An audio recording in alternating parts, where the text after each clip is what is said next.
근데 또 김장을 또 가야 되는 상황이 돼서 어쨌든 이제 뭐 최선을 다해야 되니까. 그래서 금요일 날 쭉 내려가는데 말을 한마디도 할 기운이 없는 거예요, 이제. 또 겨우겨우 이제 내려가니까 현서모가 다 왔을 쯤에 나한테 뭐 불만 있어? 그러더라고요. 그래서 그 말하고도 귀찮은 거예요, 이제. 그래서 이제 아니, 몸이 아파. 그러니까 이제 아프면 진작에 말을 하지. 그럼 안 왔을 건데. 근데 뭐 저도 사위이기 때문에 사위고 이제 신랑이 되기 때문에 그 역할 다 해야 될 거 아니야. 오늘 이영학 집사님도 이제 아들 역할 잘하려고 또 부모님들 모시고 속초 그 연금정, 그렇죠? 군산했던 그것에 또 가서 사진 보내오셨길래 또 셀카 찍었길래 이건 아닌데 생각이 좀 들면서 어쨌든 뭐 자식 노릇도 해야 되고 뭐 그렇습니다. 한 주간 번잡한 일상이었고요. 그렇습니다. 오늘 그런 한 주간의 말씀 묵상하고 전하다가 이 말씀 구절이 저에게 딱 이렇게 탁 꽂혀서 이 말씀을 좀 봐야 되겠다.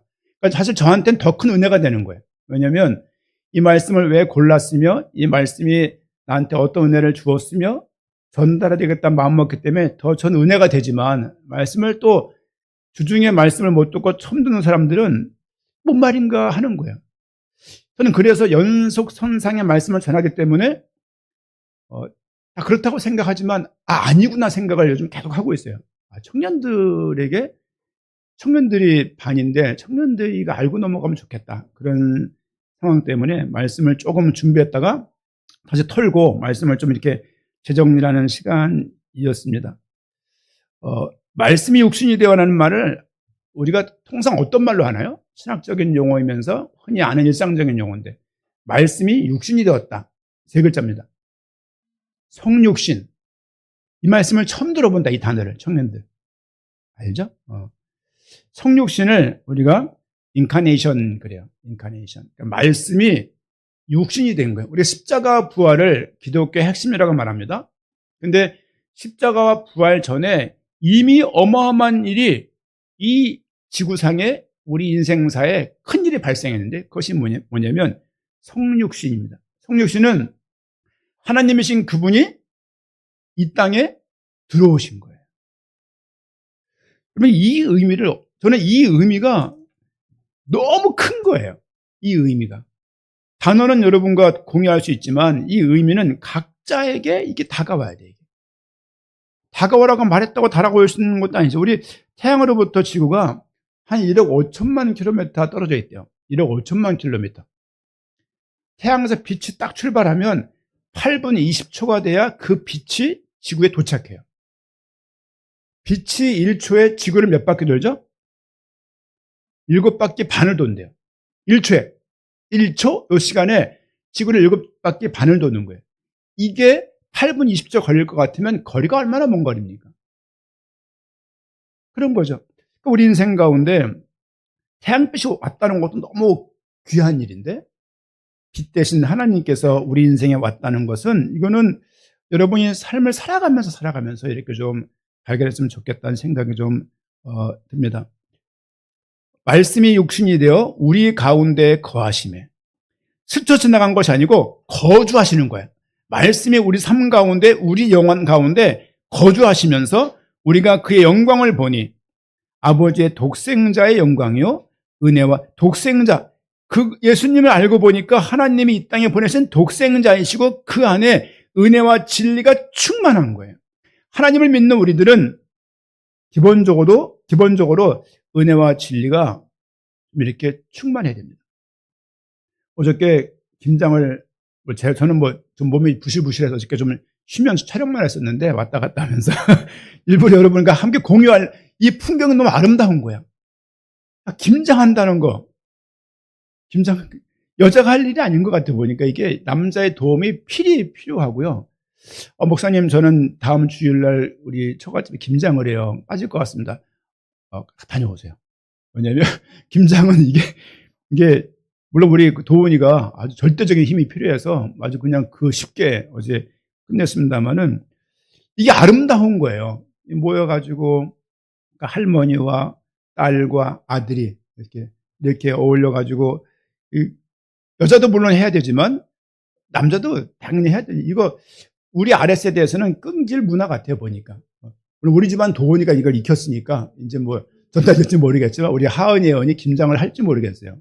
뭐 우리 비치칠리 손에 물도 안 묻히게끔 엄마들은 하는데 그 대가를 나중에 보게 될 겁니다.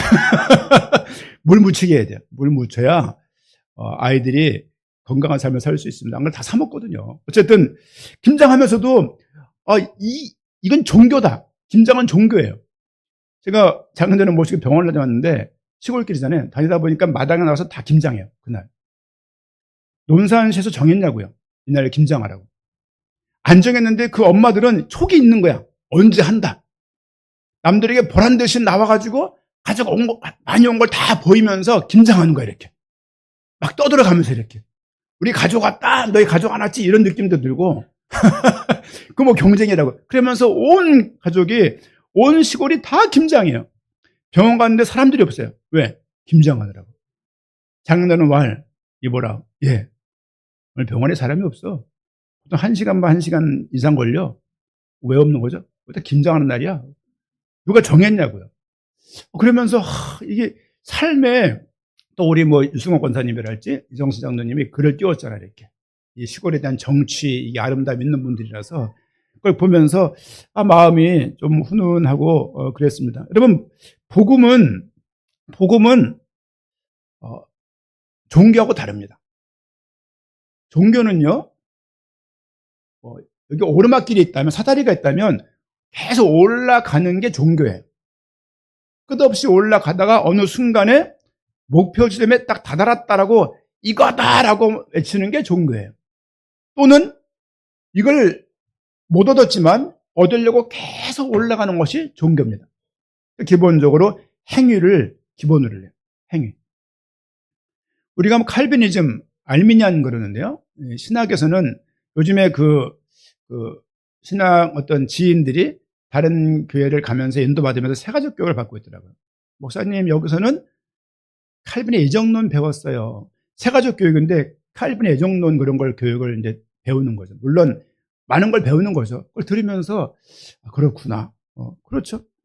칼빈이즘과 반대되는 게 알미니안이에요. 알미니안.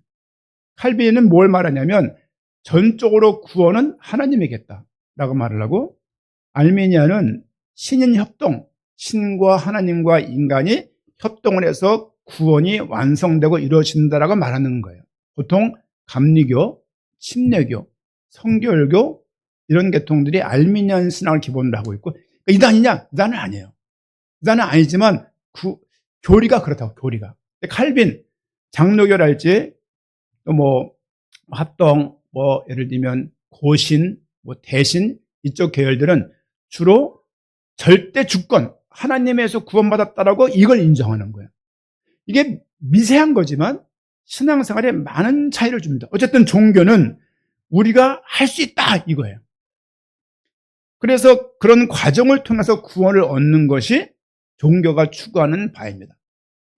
어렸을 때 여름마다 보는 그 무서운 프로가 있었어요. 남양 특집. 전설의 고향, 주제는 뭐죠? 구미호. 아십니까?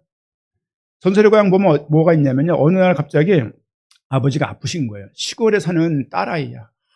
아버지가 너무 아프셔가지고 엄마도 없고 너무너무 힘든 거야. 아버지가 입술도 바짝바짝 마르시고 어떻게 아버지를 잘 도와드릴까라고 했는데 어느 스님이 지나가면서 뭐 30리를 가면 벼랑에 무슨 약초가 있는데 그걸 캐서 먹으면 살 것이라고 해서 예 감사합니다가 딱 드니까 사라진 것이죠. 그 딸아이가 아버지에게 절을 하고 집을 나서죠. 가다가 귀신도 만나고 가다가 호랑이도 만나고 등등등 막 하다가 오만고생 다 해서 그 벼랑에 가서 눈에 딱 들어온 약초가 있는 거예요. 약초를 캐서 집에 막 돌아와서 또 죽을 길을 많이 넘기다가 아버지를 정성스럽게 다뤄서 드리니까 아버지가 나았더라. 이 이야기는 전라남도 이렇게 나오는 프로가 있었어요. 보신 분 많으시죠? 전설의 고향. 이 내용 전개 자체가 종교예요. 이 자체가. 그리고 예를 들면 뭐가 있습니까? 뭐 고진감래 이런 거죠. 고진감래. 물론 이게 종교다라고 말할 수 없지만 고생 끝에 무슨 좋은 낙이 온다. 이 고진감래. 청년들 이런 거 중요한 단어예요. 고진감래. 또 예를 들면 권선징악 이런 것도 사실은 선을 장려하고 뭐 악을 징벌하는 이런 태도를 할지. 그리고 지성이면 감천. 한국에 있는 기본적인 정서가 뭐냐면 지성이면 감천이에요. 그러니까 지성을 비니까 어머니가 열심히 이 아이를 돕고 어떻게 빌고 하니까 이게 하늘에 닿아서 내가 가지는 소원이 이루어졌다는 것이 한국 사람들이 기본적으로 가지고 있는 정서입니다. 이 정서와 복음이 만나면 여기서부터 이상한 화학 반응이 일어나는 거예요. 나쁜 거 아닙니다. 고진감래 나쁜 거 아닙니다. 당연히 수험생들이 열심히 고생한 끝에 낙이 와야 돼. 당연히 낙이 와야 되는 것이죠. 당연히 교회가 선을 권하고 악에 대해서 징벌을 해줘. 당연히 지성이면 감천, 당연히 부모가 자식을 당연히 지성으로 다해서 도와야 되는 것이죠.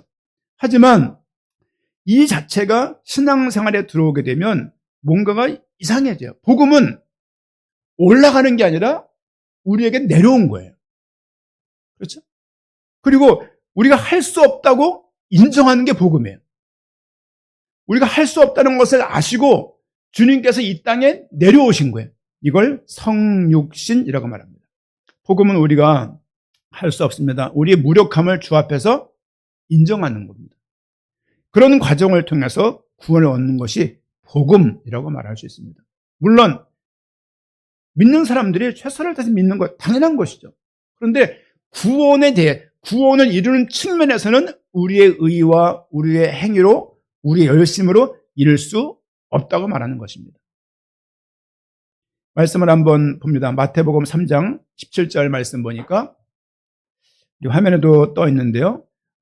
예수님께서 세례 요한에게 세례를 받은 이후에 나타난 그 내용들을 좀 우리 마태 어떤 제자가 내용을 기록하고 있습니다. 같이 읽겠습니다.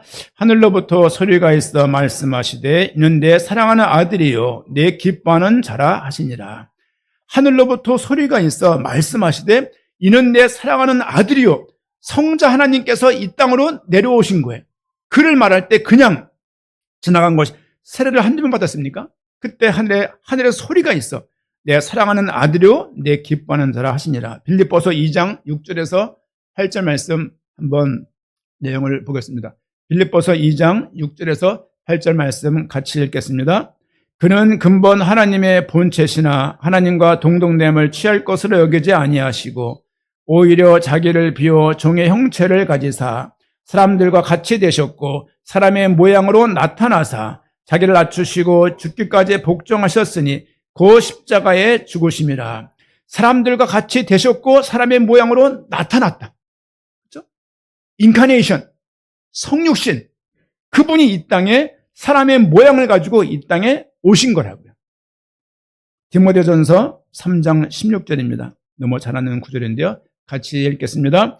그도다 경건의 비밀이여 그렇지 않다 하는 이 없도다. 그는 육신으로 나타난 바 되시고 영으로 의롭다 하심을 입으시고 선사들에게 보이시고 만국에 전파되시고 세상에서 믿음 바 되시고 영광 가운데서 올리우셨음이니라.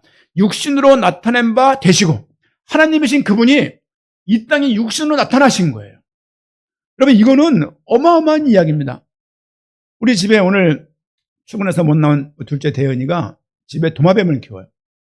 집이 한참 이사하고 복잡할 시기고 신경이 예민한 시기인데 도마뱀을 자꾸 늘리는 거예요. 속으로 도라인가?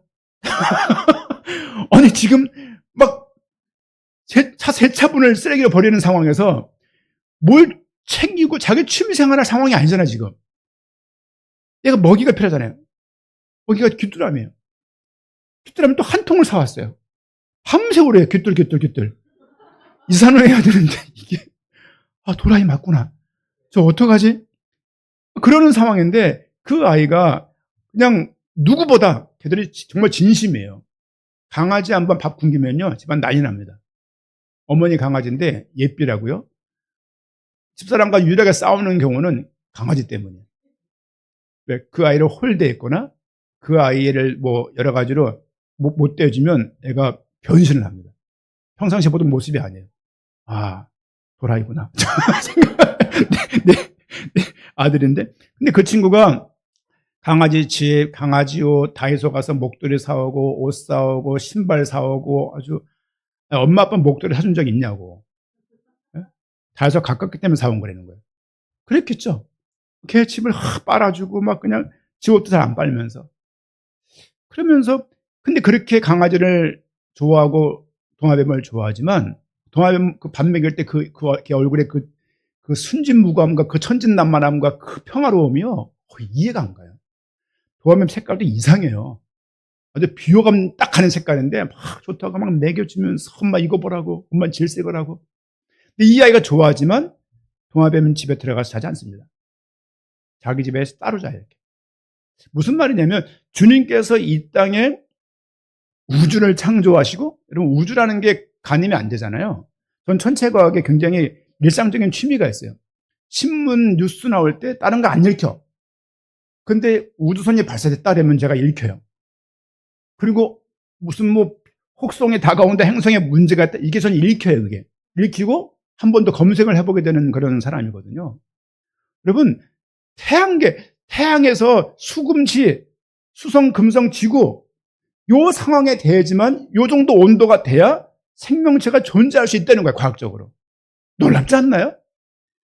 혼자가 자전을 하고 공전을 하면서 365일 동안 돌고, 물론 그 이상이지만, 그리고 태양빛이 8분 20초 달려와야지만 이게 지구 기울기에 따라서 봄, 여름, 가을, 겨울이 유지가 되고, 놀랍지 않나요? 저는 이게 너무 놀라운 거예요. 이게 너무 놀랍고, 근데 이것을 창조하신 분이 하나님이시라는 거죠. 그 태양계가 수천억 개가 모여있는 게 뭡니까? 청년들? 은하계예요. 은하계가 수천억 개가 모여있는 게 뭐예요? 이게 우주입니다. 우주. 은하계에서 지구가, 은하계 중심으로부터 지구가 26,000 광년 떨어져 있대요. 가늠도 안 되는 거예요. 이게 뭐든지. 그러니까 예를 들면 지구는, 태양계는 은하계 변방에 있어요. 변방. 이렇게 변방. 화곡동처럼 서울 중심이 아니라 변방인가요, 여기? 그런, 광화문에 있는 게 아니라 저 수색 같은 데 있잖아요. 변방에 이렇게. 저쪽 무슨 송파 쪽에. 그런 변방에 이렇게 있는 거예요. 그곳에 하나님께서, 집도 아닌 곳에, 그것도 작은 지구에 와서 하나님이, 지구에 하나님께서 들어오셨다는 건요, 전 이게 너무 놀라운 거예요. 그러니까 인문학적인 의미보다도 좀 과학적으로는 이게 너무 전 놀라운 거예요. 신기하고 이게. 여러분, 다음 구절 우리 로마서 8장 3절 안 읽었냐? 로마서 8장 3절 한번 봅시다. 같이 한번 읽겠습니다. 율법이 육신으로 말미암아 연약하여 할 수 없는 그것을 하나님은 하시나니 그 죄로 말미암아 자기의 아들들 죄 있는 육신의 모양으로 보내어 육신의 죄를 정하사, 육신의 모양으로 그분이 이 땅에 오셨다라고 말하는 거예요. 이 말의 의미를 따져보면 그렇다는 거죠. 그렇죠? 하나님이 만드신 그 우주에 너무너무 사랑스러워서 인간들에게 너무 진심이어서 그분이 이 땅에 내려오신 게 성육신입니다. 우리가 갈 수 있는 게 아니에요. 가기는 어딜 가요, 우리가? 못 갑니다. 2층만 올라가도 무릎이 아프고 3층만 올라가면 한판 실판인데. 그렇죠? 어제 병원에 갔는데 할머니들이 올라오는데, 시골 병원이에요. 좁아요. 할머니들이 네 발로 겨우 올라오세요, 거기를. 엘리베이터가 없어요. 진짜 네 발로 다 관절 문제가 있어요. 농부들이니까. 이야, 그런 거죠, 이제.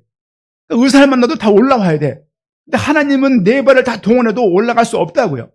그분이 우리 인생 가운데 들어오셨다가, 이게 은혜입니다. 이게 복음이에요. 이거 인정하는 게 복음이에요.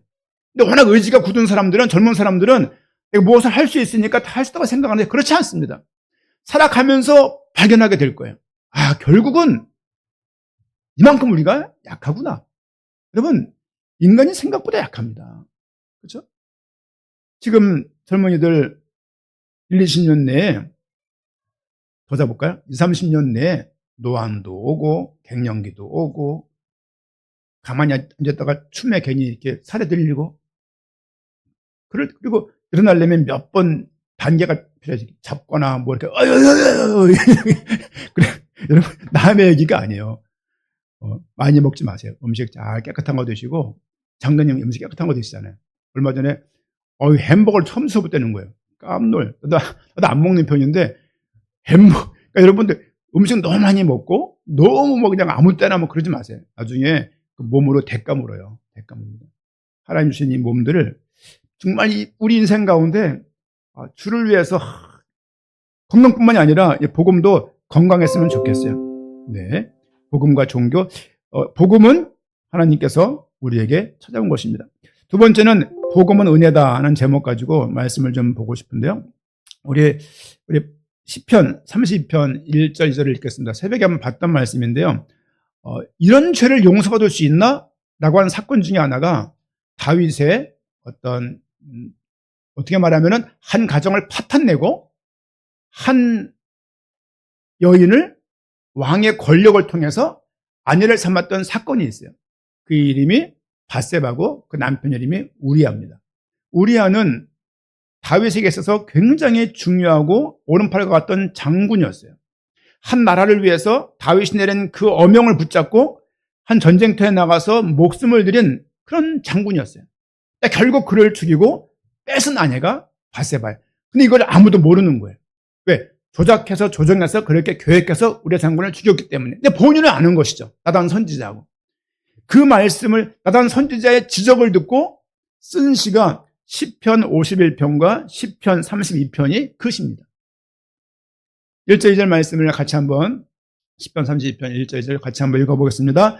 허물의 사함을 받고 자신의 죄가 가려진 자는 복이 있도다. 마음에 간사함이 없고 여호와께 정죄를 당하지 아니하는 자는 복이 있도다. 지금 다윗이 이런 고백하고 있는 거예요. 허물의 사함을 받고 자신의 죄가 가려진 자가 복이 있다. 본인이 지금 그렇다는 거예요. 어떻게 이렇게 뻔뻔한 기도를 할 수 있습니까?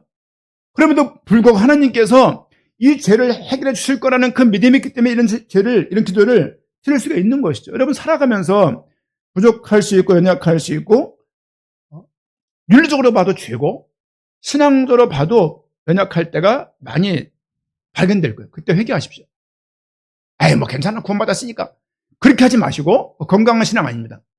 주 앞에 잘못과 부족함을 회개할 수 있어야 돼요.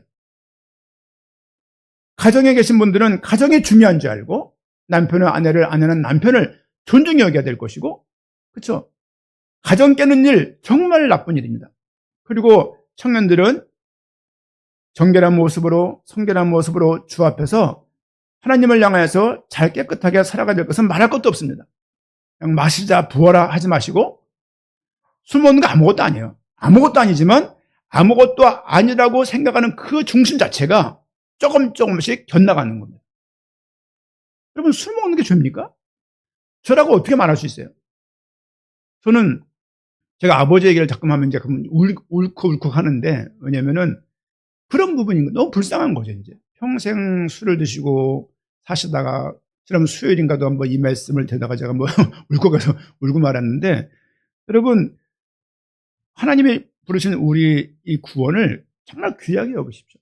그렇죠? 이것저것에 막 우리를 막 그렇게 방탕하게 살 이유 없습니다.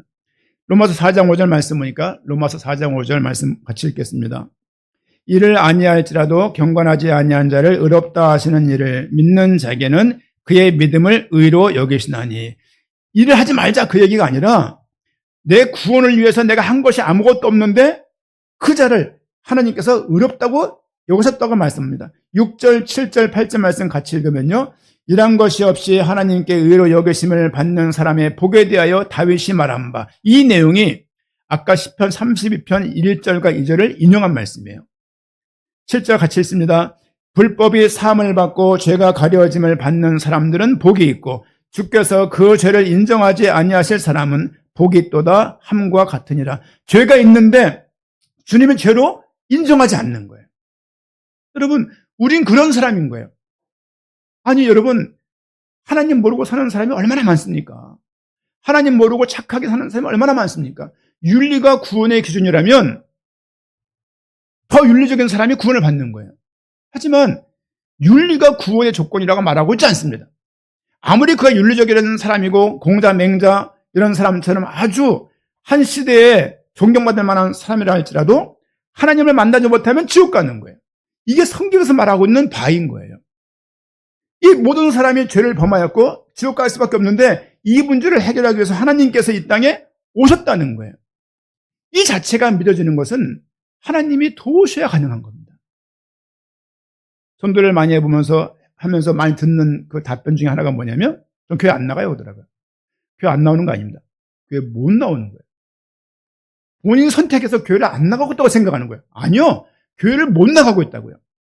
교회는 아무나 올 수 있지만 누구나 올 수 있는 곳은 아닙니다. 저는 교회에 발을 들이는 성도들 자체가 너무 귀하고 의미 있다고 생각하는 목회자예요. 아이, 뭐 저 모양이니까 스쳐가겠지. 아니요. 그렇게 생각하지 않고 여러분을 통해서 접한, 여러분 통해서 들었던 그 이름 계속 기억하면서 기도하면서 어떻게 하면 그들을 만날까 기도를 하면서 인도받고 있습니다. 지난주에 우리 차덕자 권사님께서 아프시니까 한번 신방 가야 되겠다 마음 먹고 이렇게 전화를 이렇게 딱 드렸어요. 병원에 가 계신 거예요. 아침 9시인가 오셔가지고 오후 4시가 넘었는데 그 시간까지 병원에 계신 거예요. 딸 그 순호 자매가 어머니 모시고 병원에 이렇게 저렇게 모든 여러 부서를 이렇게 다니는 거예요. 이렇게 연세가 드시니까 힘든 거죠. 힘드시고 교회 한번 오고 싶은데 한 달에 한 번만 나오시라고. 순호가 또 바꿔갖고 안 된다고. 왜냐면 엄마가 여러 가지 건강 문제가 있으니까 뭐 힘드신 거예요. 걸음 자체도 이렇게. 그래서 어떻게 하면 도울까 부분도 있고, 또 이번 주에도 논산 내려오다가 우리 또 그 고덕에 들려서 우리 김묘 장로님 가게 한번 들렸다고 하잖아. 근데 토요일이니까 바쁜가 마음이 분주해가지고 계속 말씀 묵상하지, 집은 올라가지, 피곤을 하지, 차는 막히지, 그냥 막 못 들리고 왔습니다만 계속 그런 가운데 있는 거죠. 저희 어머니도 이제 성도가 됐는데 신방 가야 되는데 언제 가잖아. 뭐 그런 생각을 막 이렇게 하고 있습니다. 목회자의 기본적인 생각이니까 이제. 어쨌든 간에 교회 한 달에 한 번이든 두 번이든 간에 중요한 건 하나님을 믿는 자체가 얼마나 귀한 것이고 내가 교회에 연결되어 있다는 것이 얼마나 귀한지를 우리가 좀 이렇게 발견했으면 좋겠습니다. 여러분, 교회 없으면 굉장히 힘들어요. 그렇죠? 올해 여러분 경험해 봤잖아요. 경험하면서 교회가 없다는 게 이런 거구나. 그렇죠? 영적인 고향이거든요. 로마서 3장 23절입니다. 같이 한번 읽어보겠습니다. 모든 사람이 저를 범하였음에 하나님의 영광에 이르지 못하더니 이 그리스도 예수 안에 있는 성령으로 말미암아 하나님의 24절 같이 읽겠습니다. 그리스도 예수 안에 있는 성령으로 말미암아 하나님의 은혜로 값없이 의롭다 하심을 얻은 자 되었느니라. 하나님의 은혜로 값없이 의롭다 하심을 얻은 자가 되었대요. 우리가 쟁취하거나 획득하거나 성취하고 결과물을 우리가 따낸 게 아니라 하나님으로부터 우리가 받게 된 거예요. 나한테 이걸 왜 주시냐고. 이거 알아가는 게 신앙생활이에요. 처음에는 몰라요. 내가 잘하는 줄 알고. 그렇죠? 근데 가면서 이 무슨 의미인지 알게 돼서 그때부터 눈물이 많아지는 거예요. 그렇지. 하나님의 은혜구나. 그럼 복음은 은혜입니다. 은혜. 이 부분이 우리 모두에게 깨닫는 바가 되기를 부탁드리고, 전적 타락과 전적 부패 속에서 아무런 조건 없이 받은 은혜라는 거예요. 아무것도 안 했기 때문에 가치 없는 것이냐? 아니요. 어떤 노력을 해도 받아낼 수 있는 게 아니라고, 이 구원은, 복음은. 이 주신 것이 우리 깨달아지고 성령의 도우심으로 그것을 알게 되는 거예요. 예배를 통해서, 찬양을 통해서, 묵상을 통해서, 교회 오는 길에, 가는 길에, 순간 일상생활 속에서 툭툭 마음에 드는 바가 있지 않습니까? 그렇죠? 어쨌든 여러분들이 말씀을 듣고서 어떤 말씀을 통해서든지 믿음을 갖는 계기가 됐으면 좋겠다는 마음을 가지고 새벽에 겨우 별로 안 듣는 새벽 예배를 계속 드리고 있는 거예요. 왜냐하면 어쨌든 간에 말씀을 듣는 분이 있으니까. 그렇죠? 어쨌든 딱 올리면 알아요. 한 명 사라졌네. 누가 깨어있을까? 현사모 정도? 이렇게. 끝나고 나면 3-4명 들어와 있네. 읽었네. 그거죠 이제. 보통 누워서 듣겠죠. 어쨌든 간에 상관없습니다. 중요한 것은 그 말씀 한 구절을 통해서도 은혜 받고 주의 은혜를 깨달을 수 있다면 그 새벽 예배는 다 한 거죠. 그렇죠? 그런 은혜 가지고 말씀을 전합니다. 세 번째는 복음은 선물입니다. 복음은 선물입니다. 잃어버린 자를 찾으러 주님께서 오신 거예요. 그리고 대가를 요구하지 않으십니다. 장모님이 김장을 다 해주고, 김장을 우리한테 6통 주고, 6통인가요? 교회 갖다 써라. 또 이렇게 주기도 하시고, 김장하신 분이요, 한 통씩 다 가져오세요. 다 갖다 놨어요, 교회에다. 그래서 이번 달은 전라도 김치, 이번 달은 충청도 김치. 좋은 것 같아요. 옛날에 교회에서 김장했었는데, 지금 그럴까 할 필요는 없고, 그냥 한 통씩만 갖다 놓으면 그 먹으면 되는 거예요. 저는 전라도 김치 좋아합니다. 저는 이제 그렇습니다. 어쨌든 여러분들, 하나님께서 대가를 요구하지 않고, 그러고서 또 우리 그런 거잖아요. 이 얘기 하려다가. 그렇게 해놓고 김치까지 주고 돈한테 몰래 또 용돈 줬더라고 보니까. 다 컸거든요. 저 친구가 장모한테, 할머니한테 용돈을 줘야지 딱 줬다는 얘기를 들었어요. 대연 당연히 모를 거야, 이거를 이제. 수고했으니까. 딱 서가지고 장갑 딱 껴가지고 그냥 아주 그냥 한 100명 쓴 것 같아. 딱 김장 아무리 힘들지도 않고. 그래서 참 감사한 거죠. 우리 구원도 우리가 주님께 뭐 열심히 최선을 다해서 주신 것이 아니라 대가를 요구하지 않고 주님께서 우리에게 한량없는 은혜를 주신 거예요. 이 말들이 여러분의 가슴에 다 이렇게 뭉클했으면 좋겠어요. 이건 되게 정서적인 면이라 말로 설명할 수 있는 게 아닌 것 같아요. 하나님의 은혜가 얼마나 큰지, 내가 이곳까지 온 것이 얼마나 큰 은혜인지, 주의 대가 없이 주신 그 구원이 얼마나 귀한 것인지. 우리 인생 가운데 내가 여러분 선물 주고서, 야, 내가 엄마한테 줬어. 내놔. 이런 분 있습니까? 현사모랑 둘이 보다가 인스타를 봤어요. 다은이가 우리 세연이 연주회 때 큰 화환을 보낸 거예요. 난 속으로 대견스럽게. 현사모는 이거 얼마짜리야? 논쟁 벌어진 거죠, 이제. 내가 꽃 많이 보내봤는데 별로 안 비싸. 나 좋아할 거야. 이거 생화 같다, 이거. 아니야. 광명최 다운 썼길래 이렇게. 이게 싼 거야. 아니라는 거지, 이제. 툭 물은 거죠. 이거 얼마냐? 얼마인가요? 5만 원 이하더라고 보니까. 그 정도 할 수 있죠, 저 친구인데. 그렇죠? 그래가지고 야, 엄마 아빠한테는 목도라도 안 하는 친구들이. 네, 괜찮아요. 왜냐면 저도 그랬으니까. 저도 그랬고, 사모님도, 현사모도 그랬을 것이고, 아닌지 모르겠지만. 자, 말씀을 읽읍시다. 누가복음 19장 10절. 누가복음 19장 10절입니다. 복음은 선물이다. 죄인을 찾으러 오셨다는 말씀을 좀 보고자 하는데요. 19장 10절 같이 읽겠습니다. 인자가 온 것은 잃어버린 자를 찾아 구원하려 함이니라. 인자가 온 것은 잃어버린 자를 찾으러 오셨대요. 잃어버린 자. 누가복음 15장을 보면요, 새벽에도 한번 말씀을 드렸었는데, 탕자 비유하면서 말씀을 수요일인가 드렸었는데, 예수님께서 그 당시 죄인과 같은 사람들을 집에 가고 교제하는 것이죠. 바리새인들이 그들을 보고, 예수님 보고서 아주 눈총을 주고 비난하는 것이죠. 그때 들었던 예화가 세 가지인데요. 잃은 양 비유, 그리고 잃은 드라크마 동전 비유, 잃어버린 아들 비유예요. 그 내용의 세 비유의 핵심 내용이 뭐냐면 찾으러 왔대요. 여러분, 99마리 양이 중요합니까? 한 마리 양이 중요합니까? 가치로 보면 99마리죠. 여러분, 한 마리 양 찾으러 갈 때 99마리 양 방치되는 거예요. 이렇게 보면 심각해지잖아요, 이게. 저 같은 성향은 99마리를 택하죠. 성경은 한 마리 양이 귀하다 안 귀하다 그 의미 말하는 게 아니라 찾고 계신 그 목자를 말하는 거예요, 지금. 얘기하는 방향은 지금. 그렇죠? 잃어버린 양, 그 한 마리 양을 찾으러 목자가 갔다는 거죠. 이 이야기를 바리새인들한테 말하는 거예요. 너희 잘 들어. 잃어버린 자를 찾으러 내가 왔어. 그렇죠? 너희는 찾아진 것처럼 생각하고 있는데 너희가 도외시하고 너희가 외면하고 등한시하는 그 잃어버린 자를 죄인들 찾으러 왔다라고 주님께서 그들에게 비유로 말씀을 하십니다. 잃어버린 드라크마, 동전을 잊어버렸어요. 그 동전을 찾는 거예요. 동전. 잃어버린 아들 비유, 탕자 비유 잘 알지 않습니까? 탕자의 비유라고 나와 있지 않아요. 잃어버린 아들을 잃어버린 그 아버지에 대한 얘기거든요, 사실상은. 그 아버지가 어떤 사랑 가지고 아버지가 직접 나가서 찾는 행위는 없었지만 그를 기다리고 있는 거예요. 돌아올 것이라는 걸 확신하면서. 거리가 서로 먼데 먼저 알아보고 아버지가 뛰어갔다는 장면이 그 누가복음 15장 내용의 탕자비에 나왔는 중요한 내용입니다. 무엇을 말합니까? 주님께서, 목자께서, 아버지께서 찾고 계시다. 우리는 주님께 찾아진 바 된 사람들입니다. 우리가 무엇을 주님께 해드렸길래 이렇게 우리를 향해서 찾으러 오시냔 말이에요.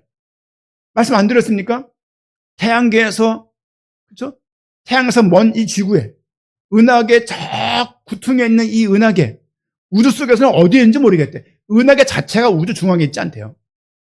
그러면 지구는 어디 있다는 얘기예요? 지구 환경과 똑같은 거리 별이 발견됐대요. 우주선으로 가려면 43,000년 걸린대요. 불가능해요. 불가능합니다. 그곳에 한 명을 구원하시려고 이 땅에 오셔서 왔다 가신 지 2000년이 넘었는데 지금도 그 말씀에 메아리가 되어서 우리한테 은혜가 되는 거예요. 그렇죠? 많은 목회자들이 이 주일날 그 말씀들을 모든 강단에서 전하고 있지 않겠습니까?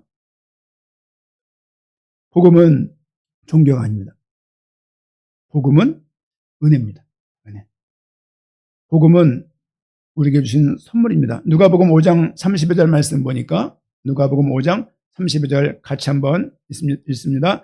내가 의인을 부르러 온 것이 아니요 죄인을 불러 회개시키러 왔노라.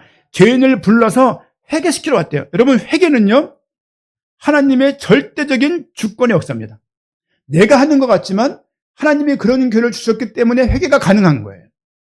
우리가 자의적으로 내가 죄인인 것을 깨달아서, 내가 주 앞에서 원수된 것을 깨달아서, 주님과 내가 원죄 가운데 있고 죽을 수 없는 죄인이라는 것을 깨달아서 하는 회개가 아니라, 그 깨닫는 깨달음이 있지만 하나님의 주권적인 성령의 역사에서 우리가 그런 회개를 할 수 있는 것입니다.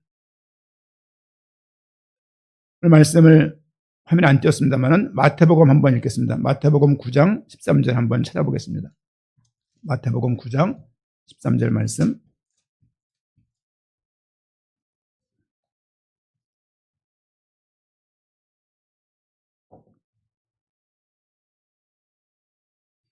같이 한번 읽겠습니다.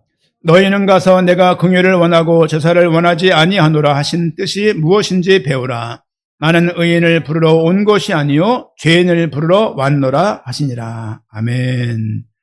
우리가 모두가 죄인이었고 지금도 죄된 모습이 많습니다. 그렇죠? 여러분, 주님께 구원받은 백성이니까 난 아무런 죄도 안 지고 살겠지, 성경 그렇게 말하고 있지 않아요. 새 사람이 되었지만 계속 죄의 오염과 옛성품이 남아 있습니다. 일상을 생활 가운데 부족하고 연약한 부분이 있다면 다윗처럼 주님께 아뢰일 수 있는, 회개할 수 있는 믿음 있게 부탁을 드리고 한 해를 돌아다 보십시오. 그냥 내가 살아온 것 같지만 하나님의 은혜가 가득했다는 것을 발견하게 될 것입니다. 복음은 종교와 다르고 복음은 올라가는 것이 아니라 찾아오신 주님을 내가 인정하는 거예요. 인정하면서 나가는 것이 믿음에서 믿음에 이르는 하나의 신앙생활의 가장 중요한 핵심입니다. 그리고 복음은 은혜인 것을 기억하기 부탁을 드리고, 복음은 선물로 대가를 요구하는 것이 아니고 주님의 살아계심을 인정하고 매사 어떻게 하면 주님께 영광을 드릴 수 있을까 고민하고, 이번에는 이거로 영광을 드려야지. 그런 은혜가 우리 모두에게 있기를 부탁을 드립니다. 아멘.